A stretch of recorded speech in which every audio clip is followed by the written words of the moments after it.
ya está en su lugar. Amados, hoy precisamente quiero compartir con ustedes esta palabra, ya le dije yo la cita, primera de Pedro 2, 9. Primera de Pedro 2:9 y vamos a leer hasta el 10. De hecho, ya puso, mi hermana Betina se acelera y ya puso el 9, pero falta el 10 también. Vamos a poner los dos. Porque esto nos habla un poquito de lo que tenemos que tener como concepto nosotros en un día como hoy. Dice así la palabra: mas vosotros sois linaje escogido, real sacerdocio, nación santa, pueblo adquirido por Dios, para que anunciéis las virtudes de aquel que os llamó de las tinieblas a su luz admirable. Vosotros que en otro tiempo no erais pueblo, pero que ahora sois pueblo de Dios, que en otro tiempo no habíais alcanzado misericordia, pero ahora habéis alcanzado misericordia. Hace es un montón de tiempo, mejor no le digo cuántos, pero sí, son unos 30 años ya. A mí me tocó tener como compañero de la escuela en la secundaria a una joven que pertenecía a una secta que es muy importante a nivel mundial, la secta de los Testigos de Jehová. Y sí, estoy diciendo secta con conocimiento de causa, de acuerdo con el significado de la palabra, porque ellos tienen todas las características que distinguen a una secta, es decir, son personas que están guiadas no por la Biblia, no por la palabra de Dios, sino por las doctrinas y las ideas de un hombre, de una persona en particular, de un hombre llamado Charles Tate Russell, que fue quien que fundó esta secta. Ellos creen que son los únicos que están bien y que si no formas parte de su grupo estás mal. Y así, en fin, una serie de características, ¿no? Ese es todo un tema, y si quiere usted, y me lo menciona algún día, hablaremos acerca del tema de las sectas en este devocional, pero hoy lo que nos ocupa es el hecho de que ellos, entre otras cosas, confunden y revuelven el tema de la adoración y de la idolatría con los conceptos de fidelidad o de lealtad nacionalista. Por lo tanto, esa secta le prohíbe a sus adeptos el tener cualquier clase de manifestación nacionalista, tal como cantar el himno nacional o saludar a la bandera o hacer cualquier clase de acto de honra o de respeto a los símbolos patrios, y mucho menos celebrarlos. En un día como hoy, esta secta se recoge en sus casas y consideran que el resto del mundo, o por lo menos el resto del país, se está perdiendo en la idolatría. Pero sin embargo, cuando en alguna ocasión me puse a analizar, porque fue parte también de mi trabajo en aquella época, la letra de nuestro himno nacional, por decir algo, ¿no? Porque fueron muchas cosas, pero me di cuenta yo de que estábamos hablando de una adhesión literalmente en la que se le va, o se espera que se le vaya la vida a alguien si es necesario, por defender a su nación, a su patria, a su bandera. Yo no sé si usted se acuerda, yo creo que sí, porque tiene muy pocos años que se desmitificó esto del mito de los niños héroes, en donde a nosotros nos contaban que un grupo de valerosos adolescentes había peleado solito hasta la muerte en contra del ejército norteamericano que estaba invadiendo el castillo de Chapultepec, y que uno de ellos, incluso en un arrebato de heroicismo nacionalista, quitó la bandera del del alcázar del castillo, que déjeme que le diga a usted que para poner y quitar la bandera de ahí hacen falta 3 adultos, pero bueno, un adolescente la quitó y se aventó desde arriba hacia el vacío con tal de que la bandera no fuera capturada por el ejército, que de todos modos ya había capturado el castillo, ¿no? O sea que aparte de heroico, y era un poquito tonto, pero bueno. El caso es que estas enseñanzas que hoy en día se asume y se enseña de manera oficial, que eran pues míticas, en aquel momento se consideraban algo extraordinario y una hazaña y demás. Pero estamos hablando de algo muy delicado, y que nos pone a pensar, bueno, ¿de dónde sacaron estos señores, los testigos de Jehová, esa postura tan radical de no admitir ninguna clase de expresión nacionalista?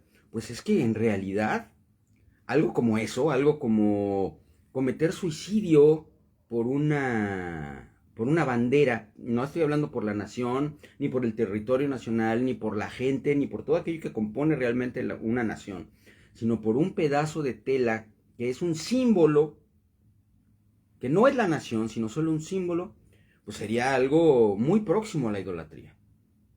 Así que sí está de pensarse. Mire, están equivocados los testigos de Jehová en el hecho de pensar que son equivalentes la honra a los símbolos patrios y la idolatría. No son equivalentes, pero sabemos que el corazón del hombre puede tender a idolatrar cualquier cosa.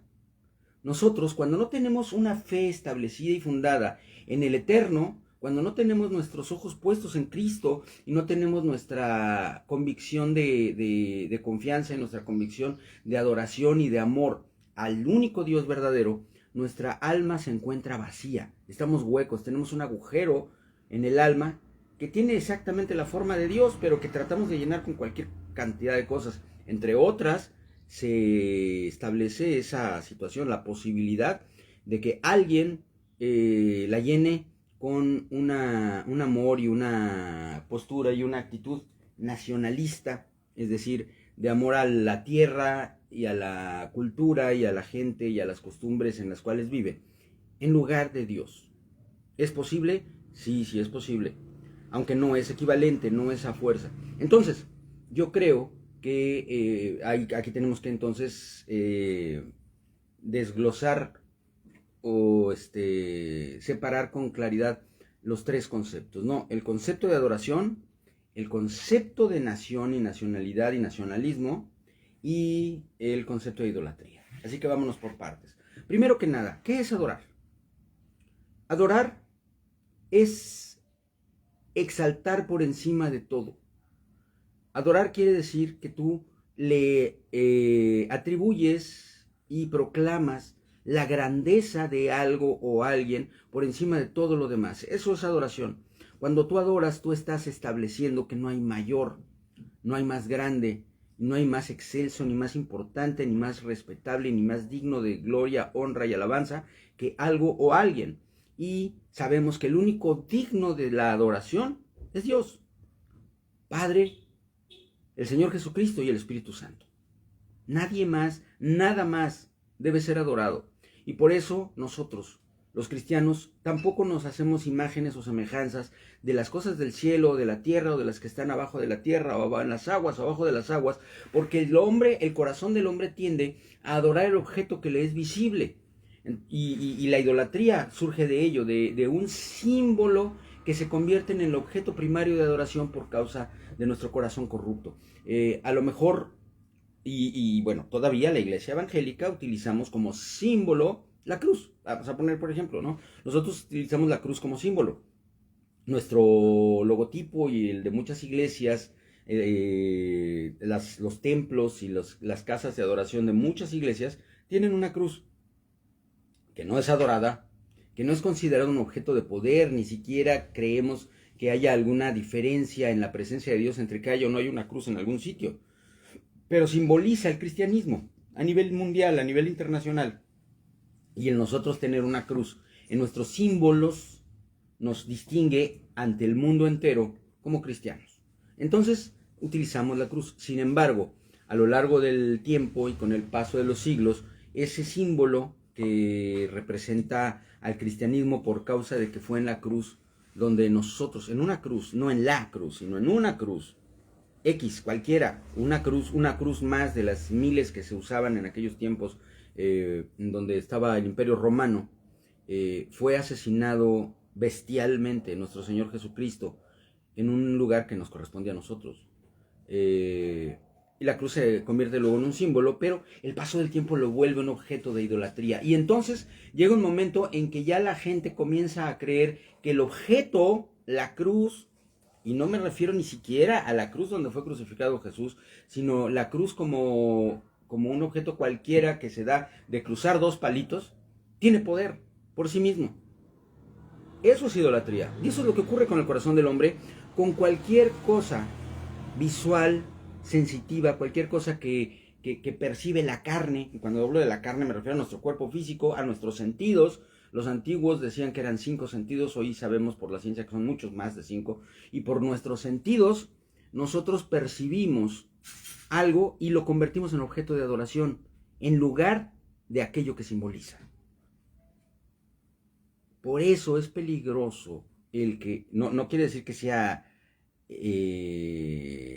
totalmente maligno, malvado, no. Pero sí es peligroso en cuanto a nuestro corazón el que nosotros nos acerquemos a Dios, al único Dios verdadero, a través de un objeto. Porque cuando nuestro corazón percibe algo que nuestros sentidos pueden tocar, oler, mirar, etc., entonces nuestro corazón tiende a la idolatría. Así que tenemos que tener mucho cuidado con eso. Y yo le exhorto en el amor de Cristo a que usted comience a meditar acerca de esta situación en relación con lo que le estoy diciendo. La adoración o la idolatría son un acto que eleva al nivel supremo aquello que adoramos. La honra a la nación, el nacionalismo, el sentido de pertenencia a un país, a una cultura, a un pueblo, a una forma de ser, a una forma de hablar, a un lenguaje, etc.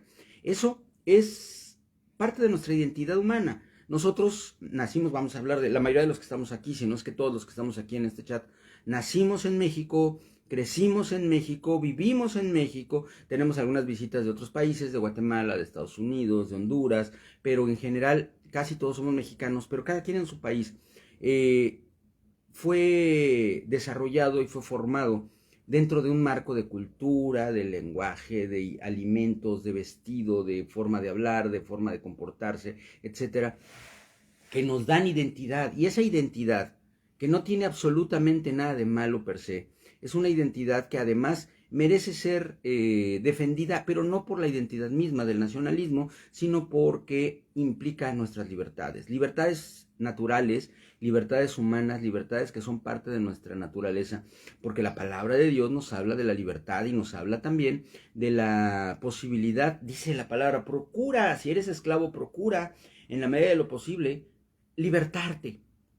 Debemos recordar que en la época judía la esclavitud era un asunto que no implicaba la pertenencia del esclavo en Israel, en Roma sí, pero en Israel no, el esclavo era esclavo porque tenía una deuda que no tenía con qué pagar y por lo tanto no le quedaba más remedio que pagarla con el trabajo de sus manos. Así que se convertía en mano de obra esclava, pero con una remuneración en libros, aunque no le dieran el dinero, que se iba sumando al pago de la deuda del esclavo, hasta que el esclavo terminaba de pagar su deuda y en ese momento el esclavo quedaba libre.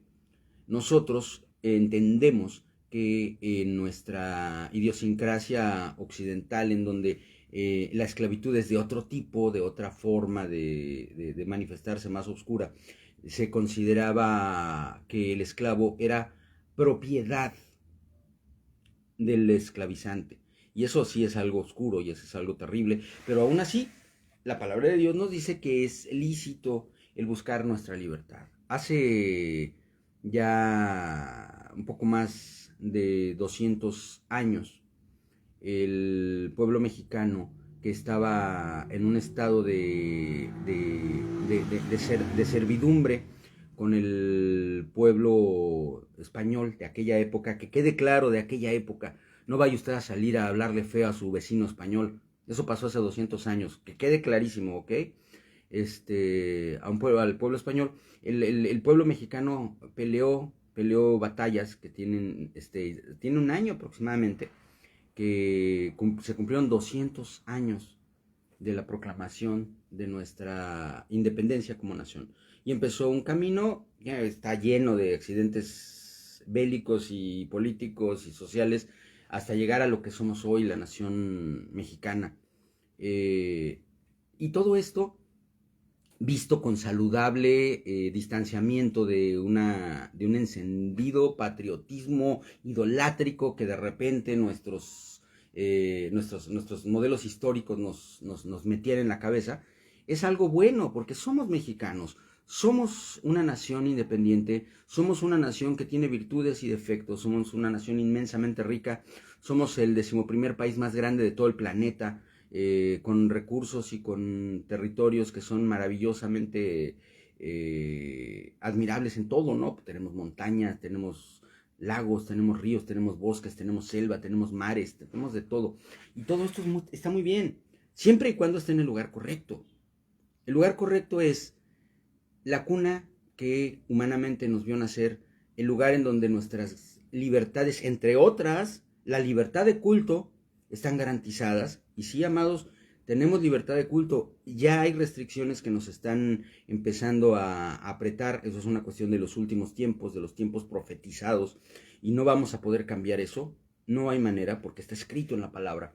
Pero a final de cuentas, usted y yo hoy todavía podemos estar haciendo esta transmisión sin temor de que de pronto llegue la Guardia Nacional o llegue la policía a cortarnos la transmisión y a encarcelarnos. En este momento todavía tenemos libertad de adorar y alabar al Rey de Reyes y Señor de Señores.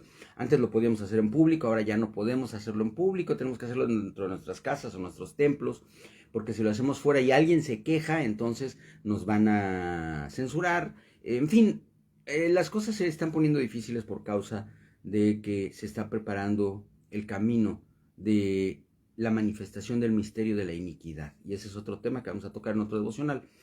Pero hoy tenemos un lugar, un país, una nación en donde podemos adorar a Dios. Y fíjese, con la perspectiva saludable de esto, nosotros honramos nuestro país, honramos a nuestra patria, nos gozamos de nuestra libertad como nación, de nuestras garantías como nación, de nuestra constitución y de nuestro gobierno como nación, sabiendo que todo esto es una bendición de Dios y un conducto que nos sirve para alabar, para adorar y para glorificar al único Dios verdadero, que es el Padre, el Hijo y el Espíritu Santo, el Señor, el Altísimo, el Señor Jesucristo y el Espíritu de Dios. Y no hay en ello idolatría y no hay conflicto de intereses entre nuestro amor a la patria, nuestra honra y nuestro respeto a los símbolos de la nación, y la honra, la gloria y la alabanza que solamente le es debida al Rey de Reyes y Señor de Señores. Y esto a nosotros nos lleva a tomar una postura que incluso humanamente se vale, es decir, dentro del marco de la política internacional es viable tener doble nacionalidad, tener dos pasaportes, tener dos países a los cuales nosotros llamamos nuestra patria.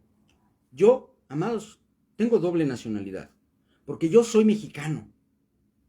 Nací en México, hablo el idioma que se habla en este país, como las cosas que se comen en este país, vivo de acuerdo a las costumbres y a las leyes y a los principios de este país, pero también me aplico, porque es mi fe, lo que acabo de leerle en la primera carta de Pedro, capítulo 2, versículo 9, que dice: mas vosotros sois linaje escogido, real sacerdocio, nación santa, pueblo adquirido por Dios.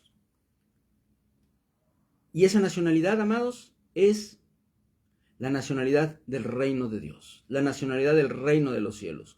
Una nación que no está plasmada en los mapas de este planeta, porque no es de este mundo. Es un reino que pertenece a un nivel mucho más alto y mucho más elevado, en el cual, entre otras cosas, está incluido no nuestro planeta, no nuestro sistema solar, no nuestra galaxia, sino todo el universo conocido, y aún aquello que no alcanzamos todavía ni con los más potentes telescopios.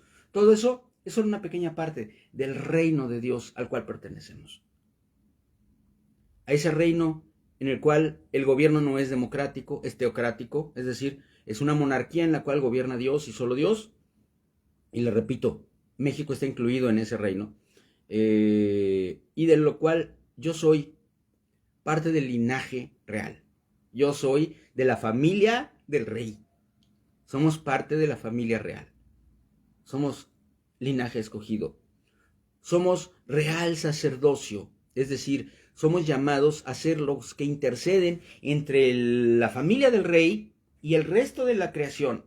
Somos nosotros quienes tenemos la prerrogativa de entrar a las cámaras del rey para plantearle las cuestiones de nuestro pueblo, y a través de ese planteamiento nosotros estamos abriendo la puerta de bendición para los hombres y mujeres de este mundo que no tienen y no poseen esta prerrogativa, porque no han sido todavía vestidos de las ropas blancas, que son el protocolo divino para entrar a la presencia de Dios. Y estas ropas blancas son nuestras mismas vestiduras, pero lavadas con la sangre de Cristo. Así que somos nosotros linaje escogido y real sacerdocio, pero también somos nación santa. Es decir, nosotros pertenecemos literalmente, no es figurativo, no es una imaginación, no es algo alucinado. Literalmente pertenecemos, tenemos nacionalidad, tenemos nuestro certificado y nuestro pasaporte para estar como en nuestra propia casa en el reino de Dios. Somos parte de la nación santa, que está conformada por todos aquellos hombres y mujeres que han recibido el beneficio de la sangre de Cristo. Hemos sido limpiados y lavados con la sangre del Cordero, y nos mantenemos fieles a su palabra en la medida de nuestras fuerzas y con ayuda del Espíritu Santo, igual que los ángeles, arcángeles, querubines, serafines y cualquier otra cosa que nosotros desconozcamos que forme parte del reino de Dios. Somos parte de esa nación. Es parte de nuestra identidad como personas, como individuos, y esto no está en conflicto con nuestra nacionalidad mexicana. Más bien nos fortalece y nos convierte en ciudadanos de una categoría que es especial, porque el cristiano es un ciudadano ejemplar. El cristiano es un ciudadano honesto. El cristiano es un ciudadano que no da mordidas, que no roba, que no viola las leyes, que no se pasa a los altos, que no anda en la calle ilegalmente, porque somos pueblo santo. Y si alguno acaso no anda de esta manera, entonces, una de dos: o realmente no pertenece al pueblo de Dios, o todavía le falta mucho por aprender. Hace algunos años tuve la experiencia con una nación extranjera de que nos fuera requerido como una petición como iglesia el ayudar al tránsito ilegal de personas entre países. Yo entiendo que las divisiones nacionalistas y las fronteras son una locura humana que atenta en contra de los más básicos principios del derecho humano. Estoy de acuerdo, porque yo lo viví cercano a la frontera, viviendo en la frontera, y vi familias separadas por una raya que arbitrariamente alguien pintó y dijo: ahora esto es un país y este es otro. Y las familias separadas. Eso es inhumano, es terrible. Pero es la ley y tenemos que ser sujetos a la ley si queremos cambiar las cosas. Entonces, nosotros como cristianos nos sujetamos a la ley, y le digo que en algún momento a nosotros nos fue requerido el violar, o se nos pidió ayudar a violar la ley para violar las fronteras. ¿Y sabe qué? Eso es lo que nosotros no hacemos. ¿Por qué? Porque confiamos en que el gobierno, todo gobierno establecido en la tierra es respaldado por Dios. Porque Dios pone y quita reyes, presidentes, gobernadores, presidentes municipales, ediles. Toda autoridad es puesta por Dios, y hay un motivo y un propósito para esa autoridad. Y por eso nosotros honramos y respetamos a nuestras autoridades. ¿Son imperfectos? Por supuesto que sí. Pero mire, millones de personas que se llenan la boca criticando a nuestro gobierno se volverían locos en 72 horas si los sientas en la silla presidencial. Se morirían. No tienen ni la menor idea. Si chiquitos nosotros, humildemente, gobernando una iglesia, una congregación local, a veces sentimos que ya no amanecemos. Ahora imagínense gobernar una nación como México. No, bueno, no quiero ni pensarlo. Entonces, amados, entendamos esto. Hoy, en este día en el que estamos celebrando un aniversario más de nuestra independencia, el aniversario 212 del inicio de la independencia mexicana, el primer aniversario de la, bueno, no es el día de hoy, pero es el primer año desde del segundo siglo, es el año 201, de la proclamación de la independencia.